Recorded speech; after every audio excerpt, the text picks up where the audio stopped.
안녕하세요. 대전 창조경제혁신센터에서 열심히 창업 지원하고 있는 서영학 본부장입니다. 지난번에는 창업 전반에 대한 얘기를 말씀드렸는데요. 이번에서는 그 창업에서 가장 중요하다고 할 수 있는 창업 아이템, 그 창업 자금에 대해서 한번 짚어보려고 합니다. 먼저 저 같은 경우도 그랬는데 직장생활 하다 보면 열받고 가끔 대인관계도 맞지 않고 하면 날 때려치고 창업이나 할까? 이런 생각들을 누구나 한 번쯤 해보셨을 거예요. 혹은 취업이 안 돼서 창업이나 할까? 이런 생각들 많이 한번 해보셨을 텐데요. 그러면 창업 아이템은 뭘로 하지? 그럼 내 창업 자금은 어떻게 마련하지? 이런 생각들을 누구나 며칠이나 한번 해보셨을 겁니다.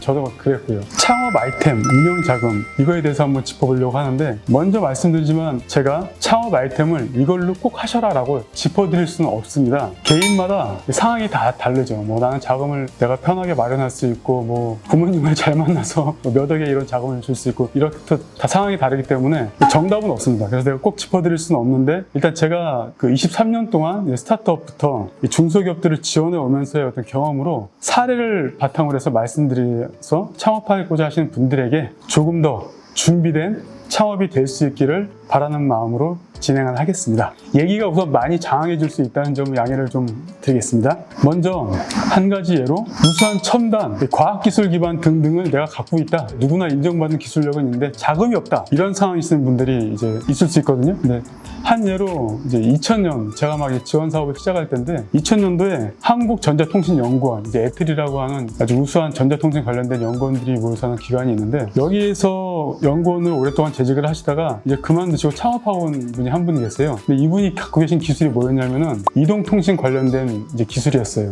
통신거리를 좀 멀리 할 수 있고, 또 이제 속도를 좀 증가시킬 수 있고, 이런 원천 기술을 갖고 이제 퇴직을 하시고 창업을 하셨는데, 이분은 정말 본인 자금 한 푼 없이 사업을 성공한 사례입니다. 좀 드문 사례이죠. 근데 왜 이렇게 잘 됐냐 하면, 이분이 이 당시에 이제 막 핸드폰이 이제 보급될 시기였어요. 일반화될 시기여서 통신사들이 이제 011, 017 이러면서 경쟁하고 막 그럴 때였죠. 이분의 기술이 이제 그런 사회적인 어떤 그 트렌드하고 타이밍이 잘 맞아 떨어져 갖고 정부 지원 사업에 다 선정이 되셨어요. 이분은 자금 마련하려고 크게 고민하지 않고 이 정부 지원 사업으로 잘 성장을 하시면서 이제 사업이 잘 성공한 그런 케이스입니다. 지금은 이동통신 큰 대기업에도 이제 잘 연결이 돼갖고 직원 한 60명, 연매출 한 200억 가까이 하는 성공한 사례가 되겠습니다. 근데 이분이 왜 이제 그 당시에 그 자금 마련에 어떤 고민 없이 됐냐? 이거는 그 당시에 어떤 그 핸드폰이 일반화되고 했던 그런 흐름이라고 좀 보시면 될 것 같아요. 그래서 그 이동통신에 관한 인프라들이 기본적으로 막 설치가 되고 할 때 그런 그 시대와 잘 맞았던 아이템이지 않았을까, 이제 그렇게 생각을 해봅니다.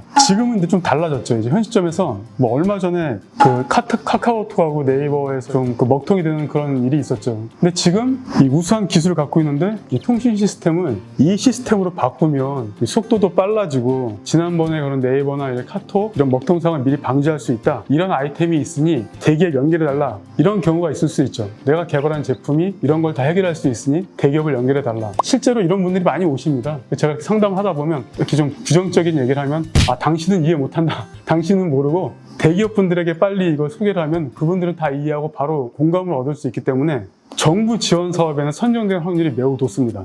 그 지원 사업에 선정이 돼서 받는 자금으로 일단 자금을 마련할 수 있겠죠. 저번에도 말씀드린 것처럼 정부 지원 사업으로는 일시적인 것만 할 수 있을 뿐이지, 이 정부 지원 사업이 만병통치는 아닌 것처럼 금액이 제한적이기 때문에 어떤 그 순간적인 애로사항을 해결할 수 있는 자금은 되지만 모든 경영을 끌고 갈 수 있는 자금 마련은 안 됩니다.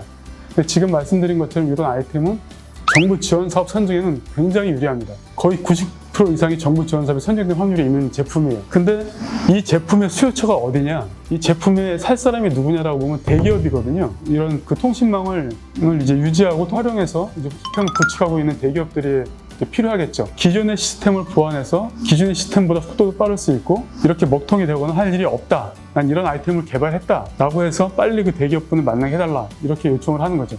근데 정부 지원 사업에서는 잘 선정이 되겠지만, 이런 대기업 담당자 입장이라면 한번 어떨지 한번 저희가 한번 볼게요. 담당자 입장에서 보면은 이 아이템을 살 수 있냐, 이건 좀 다른 문제입니다. 여기서 근데 그 스타트업 대표분들이나 이 기술 보유자들은 당장 살 거라고 이제 확신을 하고 오시는데, 이렇게 좀 생각을 하시면 됩니다. 제가 카톡이나 네이버 요 시스템이 먹통된 거를 좀 예로 들었는데, 이게 자주 있는 일이 아니고 굉장히 오랫동안 잘 운영되고 한 번 있었던 일이잖아요. 이런 대기업에서 이런 시스템을 운영하고 있는 분들이 이 시스템을 오랫동안 잘 검증돼서 안정화되고 있는 상황에 기술이 우수한 건 인정하지만, 이렇게 우리가 몇십 년 동안 안정되게 할 수 있는 제품을 대체할 수 있을까라는 거에 대해서는 누구도 확신을 못하는 거거든요.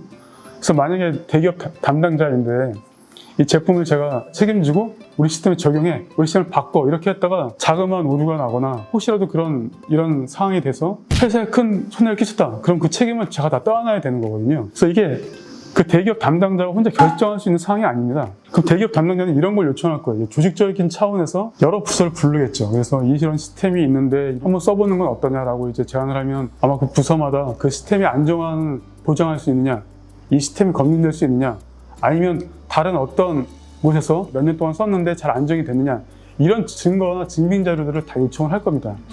그래서 그 스타트업 대표님들이 내 제품은 좋아 이런 주장이 아닌 본인의 주장하는 바가 확실히 증명될 수 있는 그 인증, 검증 자료를 요청할 건데요. 그런 인증, 검증 자료만 대표님께서 마련하는데도 수천, 많게는 1억 원 가까이 비용이 들고 그 기간도 엄청난 오래 걸립니다. 또 한 예로 이럴 수가 있죠. 가로등이 있는데 이 가로등보다 훨씬 수명도 길고 더 밝은 가로등을 개발했다. 그럼 이 가로등은 누가 그 수요초고 시장일까요? 이 정부나 이 지자체가 이 수요초고 시장이겠죠.